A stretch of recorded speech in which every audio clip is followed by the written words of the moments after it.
Hi guys, this is question number 4 CAT 2022 slot 2 question paper.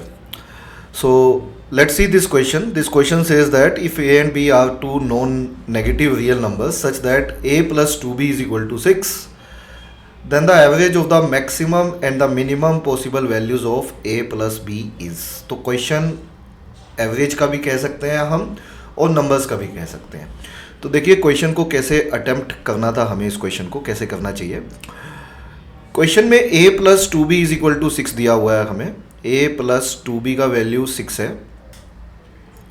और हमें पहले तो मैक्सिमम एंड मिनिमम वैल्यू निकालनी है a प्लस बी की. तो इसमें समझते हैं कि अगर मुझे a प्लस बी का मैक्सिमम वैल्यू निकालना है और a प्लस बी का ही मिनिमम वैल्यू निकालना है तो क्या करेंगे. देखो मैक्सिमम के लिए can we say that a plus B maximum के लिए अगर मैं सारी वैल्यू a को दे दूं, मतलब a प्लस टू बी 6 है, तो कैन वी से यहाँ 6 चला जाएगा और यहाँ क्या चला जाएगा, 0 हो जाएगा, है ना.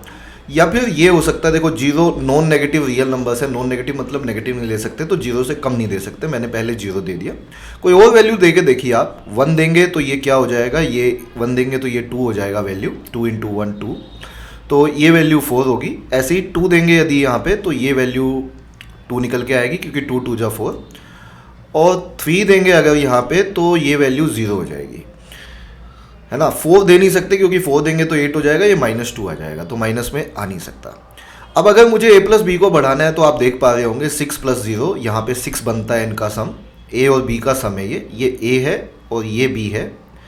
तो पहले वाले के हिसाब से 6 बनता है सम, दूसरे वाले के हिसाब से 5 बनता है, कम हो रहा है. तीसरे वाले के हिसाब से 4 बनता है और इस लास्ट केस के हिसाब से 3 बनता है सम.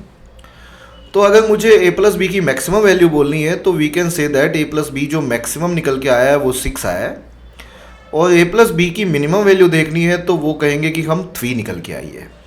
लेकिन हमें इन दोनों का एवरेज निकालना था, तो वी नो दैट इन दोनों का अगर एवरेज निकालना है तो एवरेज होता है sum of quantity.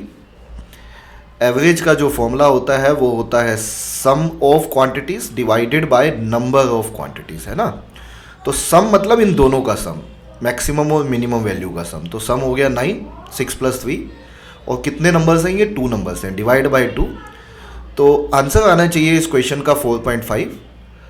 Answer option B match करता है. यही सवाल का सही आंसर था. This is the right answer of this question.